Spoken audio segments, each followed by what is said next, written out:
안녕하세요. BTX입니다. 오늘은 요한계시록 11장을 살펴보겠습니다. 일곱째 나팔이 울리기 전 요한은 환상을 통해 하나님의 성전과 제단을 측량할 지팡이 같은 측량자 하나를 천사로부터 받았습니다. 또한 요한은 성전에서 예배하는 사람들을 헤아리라는 명령을 받았습니다. 이 예배하는 자들은 구원받은 하나님의 교회를 의미하는 것으로 보입니다. 이미 예루살렘 성전이 파괴된 지 20년이 지났고 예수님이 당신의 몸으로 속죄 제사를 드려서 성전의 속죄 기능이 완성되었습니다. 따라서 더 이상 건물로서의 성전이 필요 없게 된 것이지요. 바울은 성도들이나 그 성도들의 모임인 공동체가 성전이라고 분명히 강조하고 있습니다. 베드로 역시 우리 교회가 왕 같은 제사장이라고 말하고 있습니다. 요한은 성전 밖 마당은 측량하지 말고 내버려 두라는 명령도 받았습니다. 그 이유는 그곳은 이미 이방 사람들에게 내주었기 때문입니다. 불신자들은 거룩한 도성을 42개월 동안 한시적으로 짓밟을 것이었습니다. 그러나 성전 안에 있는 성도들은 보호받고 있다는 것을 알 수 있습니다. 이후에 하나님은 교회로 해석되는 두 증인에게 예언하는 능력을 주셨습니다. 이들은 상복인 굵은 베옷을 입고 1260일 42개월 동안 예언할 것이었습니다.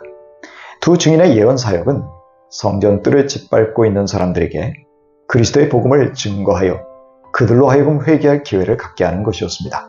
이때 증인인 교회 역시 회개를 상징하는 굵은 베옷을 입고 회개의 자세로 세상에 복음을 전해야 했습니다. 두 증인은 올리브나무 두 그루요 촛대 두 개라고 부연 설명되고 있습니다. 스가랴 선지자는 환상을 통해 두 황금 촛대를 보았는데 두 올리브 나무가 7개의 관을 통해 두 촛대의 기름을 계속 공급하였습니다. 올리브유가 성령의 역사를 상징한다면 두 증인은 하나님의 성령의 능력을 힘입어 증거의 사역을 행하고 있음을 보여줍니다. 증인이 둘인 것은 아마도 교회를 이루는 유대 성도와 이방 성도를 가리키는 것으로 보기도 합니다. 그런데 그들의 입에서 불이 나와서 이들을 해치려고 하는 사람은 누구나 죽임을 당할 것이었습니다. 두 증인은 구약의 엘리야 선지자처럼 하늘을 닫아 비가 내리지 못하게 하는 권세가 있었습니다. 모세처럼 물을 피로 변하게 하는 권세와 재앙으로 땅을 칠 수 있는 권세가 있었습니다. 즉 교회는 성령의 능력으로 각종 기적을 행하고 하나님의 살아 역사하심을 증거한다는 것입니다. 하지만 42개월 동안의 증언을 마치자 무저갱에서 올라오는 짐승이 그들과 싸워서 이기고 그들을 죽일 것이었습니다. 이처럼 하나님은 두 증인이 사역을 마치고 순교할 때까지 악한 자들에게서 이들을 보호하셨습니다. 여기 짐승은 적 그리스도를 상징하는데 그는 42개월부터 하나님을 회방하고 하나님의 백성을 회방하는 권세를 허락받은 것입니다. 이 두 증인의 시체가 큰 성의 길가에 버려졌습니다. 그 도시는 영적으로 소돔과 이집트로 불렸고 이곳에서 주님이 십자가에 달리셨습니다. 이 도시들은 죄악의 도시들이었는데 놀랍게도 주님이 돌아가신 예루살렘이 죄가 만연한 영적 소돔이요 애굽이었던 것이지요. 두 증인의 시신은 길거리에 버려진 채 사흘 반 동안 무덤에 안장되지 못하는 모독을 당하였습니다. 여러 민족과 나라의 사람들은 그들의 죽음을 기뻐하여 즐거워하고 서로 선물을 보냈습니다. 왜냐하면 죽은 두 예언자가 땅 위에 사는 사람들을 힘들게 하고 괴롭혔기 때문입니다. 이들의 증언은 죄악으로 가득한 세상 사람들을 회개시키기 위한 것이었지만 그 메시지는 세상 사람들에게 눈엣 가시와 같이 고통스러웠기 때문입니다. 그런데 3일 반이 지나 하나님이 두 증인들의 죽은 몸에 생명을 불어넣으셔서 부활시키셨습니다. 이것은 많은 목격자들을 두렵게 만들었습니다. 이 말씀은 그리스도의 부활처럼 주님의 재림 때에 교회가 죽음의 권세를 깨뜨리고 부활하게 될 것을 예고하고 있습니다. 올라오라는 하늘의 큰 음성이 들리자 부활한 두 증인은 원수들이 보는 앞에서 구름을 타고 하늘로 올라갔습니다. 이것은 교회의 승천, 즉 휴거를 의미합니다. 교회의 휴거 후에 큰 지진이 일어나서 예루살렘 성의 10분의 1이 무너졌고 7,000명이 죽었습니다. 여기서 숫자들은 역시 상징적으로 이해해야 할 것입니다. 그리고 그 피해 가운데서 여전히 살아남은 사람은 두려움에 쌓여서 하늘에 계신 하나님께 영광을 돌렸습니다. 요한은 둘째 재난이 지나고 셋째 재난이 곧 닥칠 것이라고 말합니다.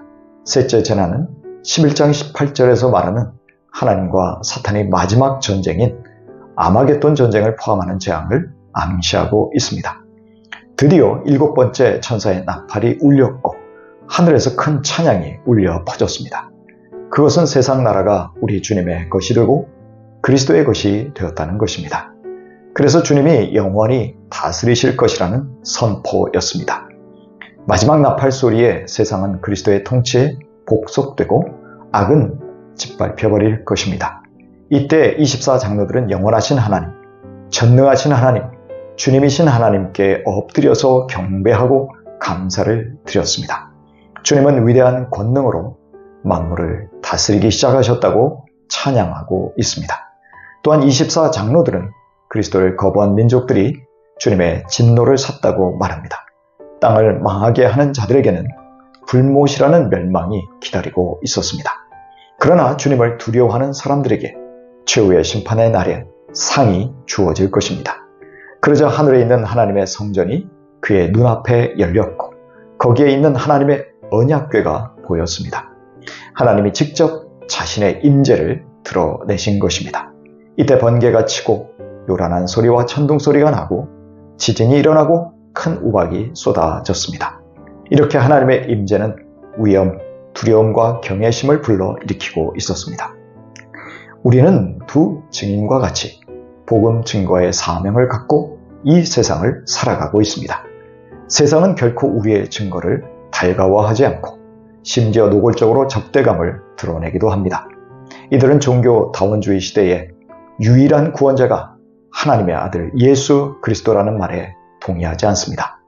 십계명을 비롯한 성경의 계명들 모두를 받아들이고 싶어하지 않습니다.